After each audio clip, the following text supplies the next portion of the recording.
Good morning, sports fans from all around the globe. I am your host, Jeff Dawson, East Coast Sports Investors, and this is your breakfast bankroll for Friday, February 25th, 2022.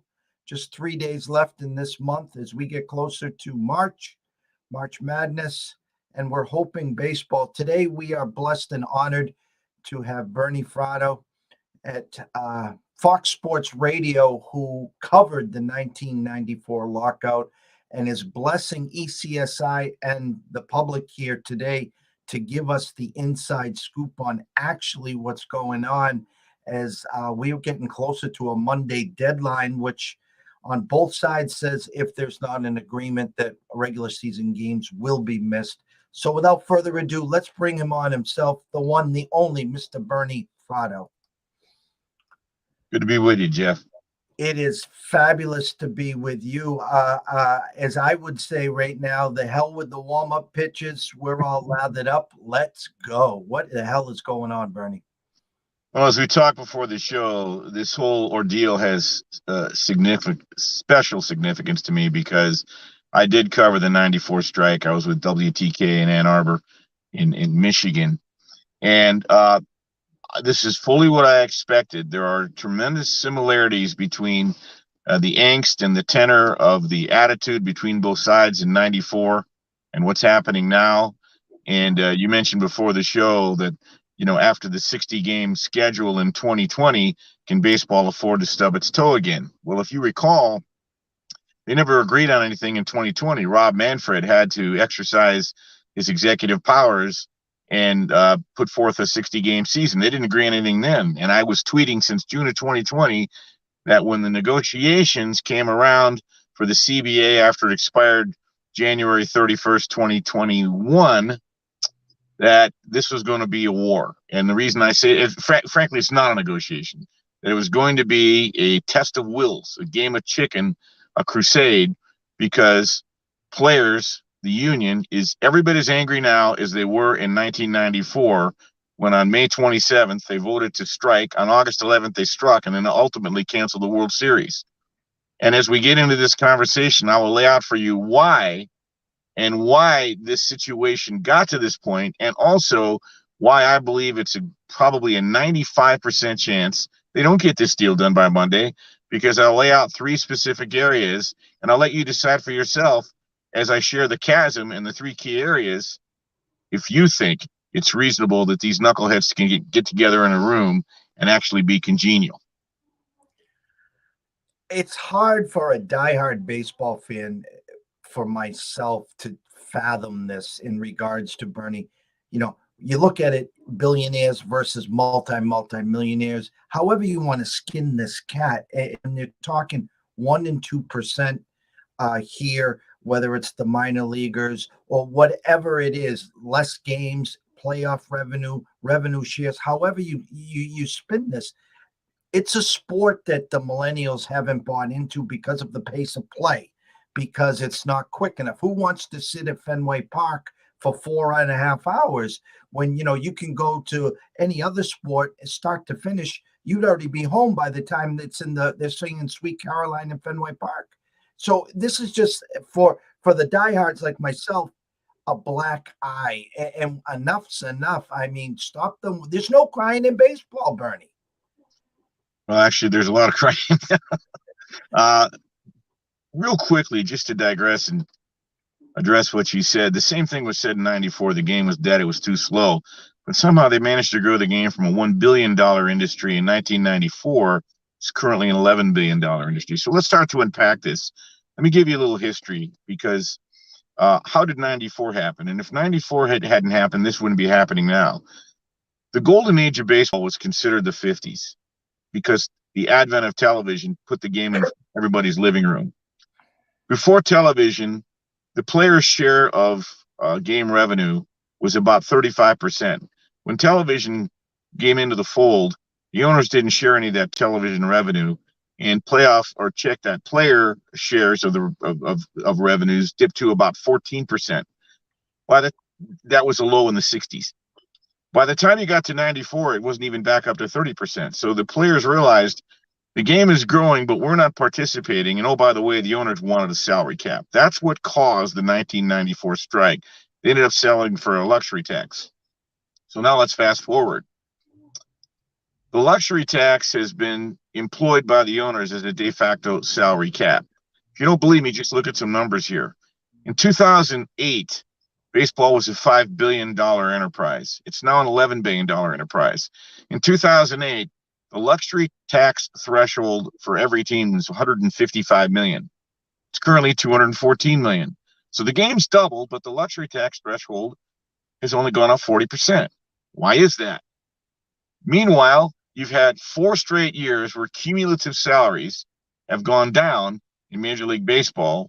Major League Baseball cumulative payrolls in 2021 were down the lowest since 2015, down 4.7%, even though there were 210 more players on Major League rosters last year. So the players have the numbers on their side. Now let's unpack why I believe games are going to get canceled and how far apart they are in the negotiations. 3 key areas. You hear people use the term CBT. CBT stands for competitive balance tax. The CBT is also known as the luxury tax. The threshold is currently 214 million. Last only 2 teams exceeded that. San Diego Padres and the Dodgers. A bunch of teams got up to the edge, as close as 3 million, but didn't go over. The players would like to see the CBT raised to 245 million per team. The owners very generously last week raised it from 210 to 214. Come on, man. We're playing games here. So they're a million miles apart on that, and they're not even addressing it. It's a huge elephant in the room, and it's maybe the most important issue. The second issue that is huge, I think, in the players' eyes, is what they're referring to as the pre-arbitration bonus pool.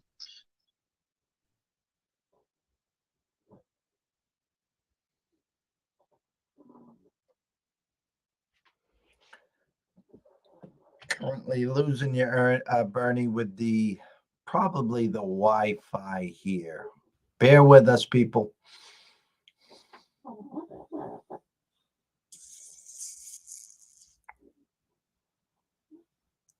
We lost Bernie. Damn it. I'm going to see if we can bring him back here. Bear with us, peoples. Hoping it was just the issue with the internet. Here he comes. He's coming back. Come on, Bernie. Here he goes. Let's see if this helps. There we go. We lost you with the internet. Oh, you're still frozen, Bern. Can you hear me? I can hear you, Jeff. Okay, go ahead. We lost you for about 30 seconds, Bernie. Am I back or? No, you're back. You're fine. Because I'm not able to see you. All right. I'll continue. So I was talking about the pre-arbitration bonus pool. When a player gets to the major leagues, it's 3 years before he becomes arbitration eligible and 6 years before he becomes free agency eligible. So it takes quite a while before they really get into the big money. As a matter of fact, 70% of the major leaguers make less than $1 million. But let's say a young Jeff Dawson comes out of the gate like Tony Conigliaro and he has 35 home runs his rookie year, drives in 100, the Sox go to the playoffs. You're stuck on that minimum salary. But this pre-arbitration bonus pool could create a situation where, okay, let's give Jeff $1 million bonus for his great season. And now you make $1.6 million instead of $600,000. And that helps when you go into your next negotiation. So it's not perfect, but it's a boon. So the players said, why don't we create a pre-arbitration bonus pool for about, let's say, $120 million that could be spread amongst as many as 150 players. And the owners say, great idea. Why don't we make it $10 million for up to 30 players? So they're $100 million apart on the pre-arb bonus pool. The third key thing is the minimum salary, which to a degree is probably third on the list, but they're about $135,000 apart per season on what the minimum salary should be.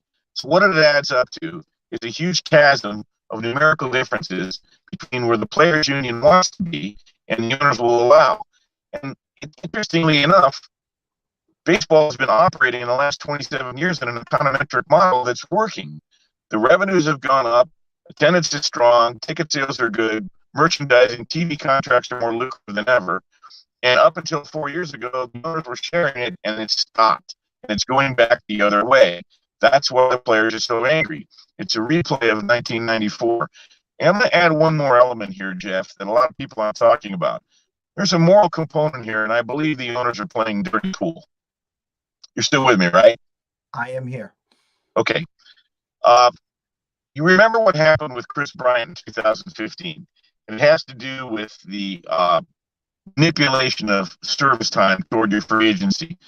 Now, a Major League Baseball season is considered 186 days, and in order to be into free agency, you have to have 6 years of service, and 1 year of service, 186 days actually 172 days constitutes 1 year of service. Well, the Cubs didn't have Chris Bryant on their opening day roster in 2015, even though he would have been plugged in their starting lineup. Why? They were manipulating his serve time. When he got called up on the 17th of April, 16th or 17th of April, that meant that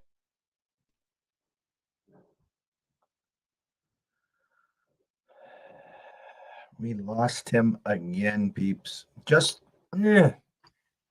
as you can see, Bernie's is absolutely tapped in to a lot of the stuff that we're not hearing or seeing or reading on Twitter, and it's just fascinating for what we see and where actually this is all going. And unfortunately, the internet won't allow us to actually get the meat and potatoes here. Unfortunately, I don't know if he's going to try to come in for a third time or not. I don't see him.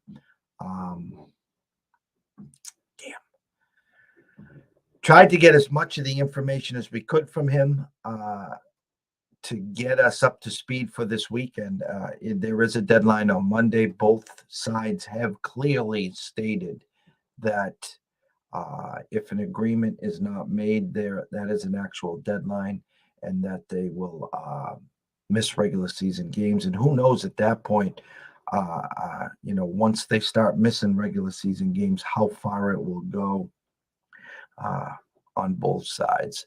So with that, I'm going to have a shortened version, unfortunately, of the breakfast bankroll. I'm going to try to reach back to Bernie. Maybe we can rectify this and get him on again. Otherwise, this afternoon at 2 o'clock my time will be Riley Maggs, our Mags to Riches from the Windy City, talking NBA, some Big Ten hoops, and whatever else crosses the board. And for everyone else here, expected to turn into Bernie, Mr. Lucky. Apologies. We tried. The internet said no. They threw us a fastball and we foul tipped it, and the catcher hung on. So from ECSI, from Jeff Dawson at East Coast Sports Investors, from Bernie Fratto at Bernie Fratto, and at Fox Sports Radio. Make sure you follow him tomorrow night, 11 to 1 or 2 Pacific, for his weekly radio show. Everyone have a blessed day, and we will see you at 2 o'clock Eastern.